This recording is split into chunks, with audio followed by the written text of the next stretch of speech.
pasión por la educación y cultura a todos los peruanos llega a sus hogares con Encuentro con la Ciencia, con el científico Modesto Montoya.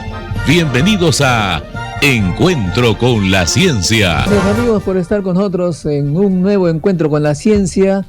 Hoy día vamos a tocar un tema revolucionario, en el sentido que se trata de un evento que causó un cambio total de la comprensión de la física. Y lo hacemos con el doctor Walter Estrada, doctor en física por la Universidad de Chalmers de Gotemburgo, Suecia, una ciudad, Gotemburgo, al sur de Suecia, y al mismo tiempo también de la Universidad Nacional de Ingeniería. Actualmente él es el vicerrector de investigación de la UNI, pero no por eso le estamos invitando, sino porque es uno de los que mejor comprenden esta forma de comprender la ciencia, la mecánica cuántica, la estadística, la termodinámica. Gracias por aceptar la entrevista, doctor Walter Estrada. Buenos días con todos. Gracias, Modesto, por esta oportunidad. Mira, he leído en los libros de historia de la física que el tema del cuerpo negro ponía un problema a los físicos. Aparentemente este cuerpo negro, que se parece a un horno, podía explotar porque la cantidad de energía que podía acumular era infinita. Explícame un poquito eso. ¿De qué se trata el cuerpo negro?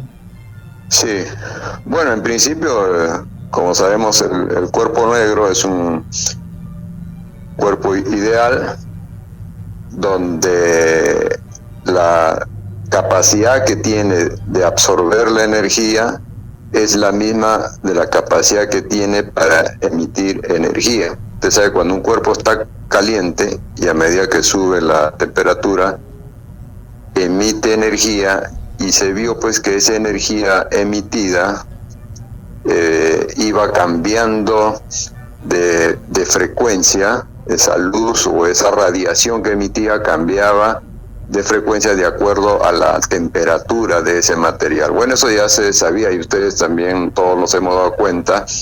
Si uno calienta un alambre, cuando está a cierta temperatura se pone rojizo, y a medida que eso se va incrementando la temperatura, ese color va cambiando.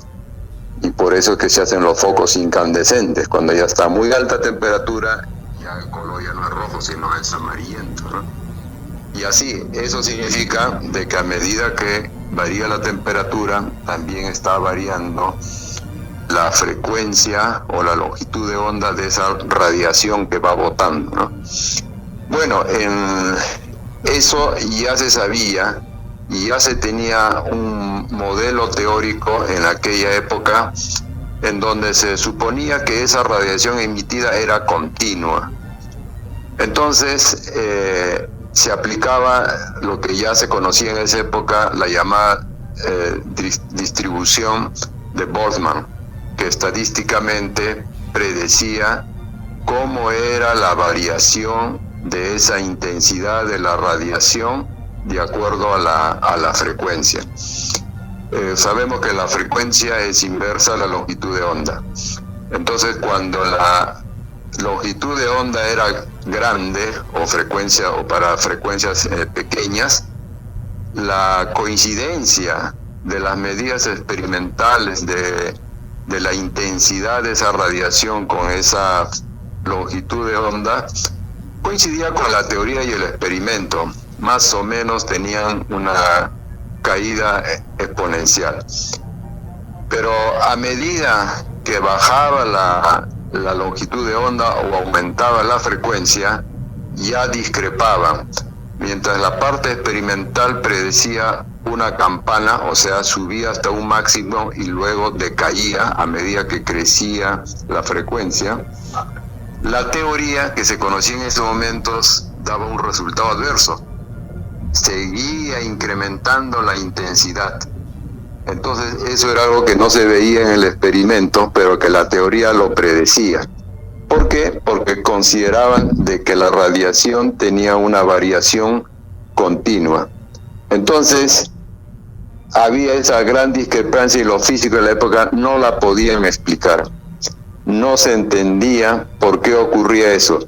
Y justamente en esa zona donde había esa discrepancia, le llamaban la catástrofe del ultravioleta, porque justamente a muy altas frecuencias, más o menos a partir del ultravioleta, para más altas como rayos X, etcétera, había una total discrepancia, la teoría y el experimento. No había forma de conciliarlo. Y ahí fue que este físico Max Planck da una teoría audaz de que ¿por qué estamos asumiendo de que la radiación es continua? ¿Por qué no asumimos que la radiación es discreta? O sea, que la energía que botaba la radiación iba a depender de manera discreta de la frecuencia y no continua. Y entonces él formula su famosa ecuación de que la energía es proporcional a la frecuencia. Entonces él ponía E igual a H nu.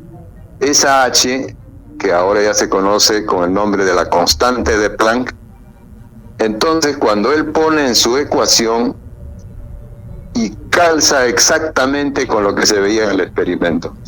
O sea que él, inicialmente como una hipótesis matemática, asume que la radiación no tiene pues una estructura continua, sino una estructura cuantizada, lo que se llama hoy día, o sea, discreta. Eso quiere decir que la radiación está conformado por paquetes de energía, y cada paquete de energía tiene su propia energía que depende de la frecuencia correspondiente a ese paquete. Entonces a ese paquete le llamaron quantum, el quantum de energía, y esa energía es H, la constante de Planck, por nu, que es la frecuencia. Bueno, interesante. Cuando él asume esa hipótesis, entonces ahí calza perfectamente y se elimina la llamada catástrofe del ultravioleta.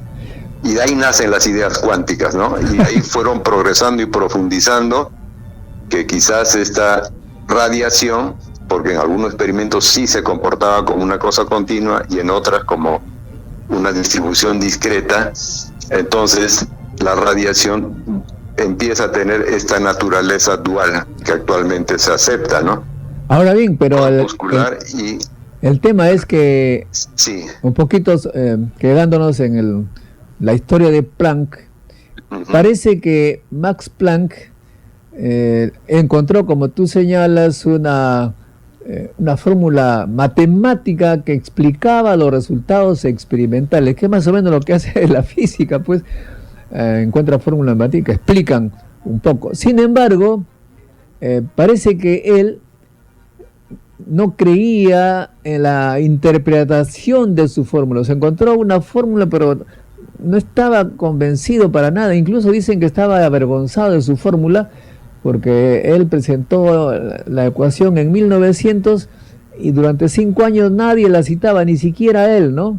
Ni siquiera él. Sí. Entonces, pero el famoso Albert Einstein vio esa fórmula, y como Einstein era un revolucionario, pues es un revolucionario de la ciencia, fue más allá, dijo, no, lo que pasa es que la luz está compuesta de cuantos. La luz son partículas, un cuanto de energía, no sé, la luz está cuantizada. Ese es Einstein que dijo eso, ¿no?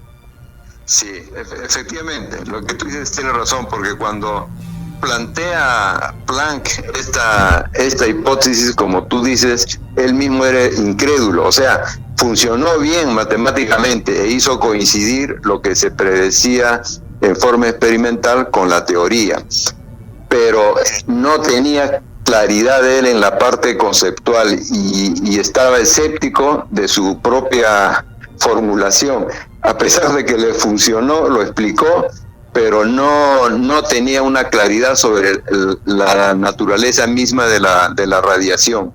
Y él fue muy escéptico, hasta que con otro fenómeno que tampoco en esa época se explicaba, con el efecto fotoeléctrico, Einstein vuelve a aplicar el mismo criterio de Planck, y resulta pues que otra vez esto que no se entendía en aquella época Einstein lo explicó fácilmente considerando la luz como paquete de luz, y eso es lo que se conoce con el nombre del efecto fotoeléctrico, que fue otro fenómeno que volvió a ser explicado con esta consideración.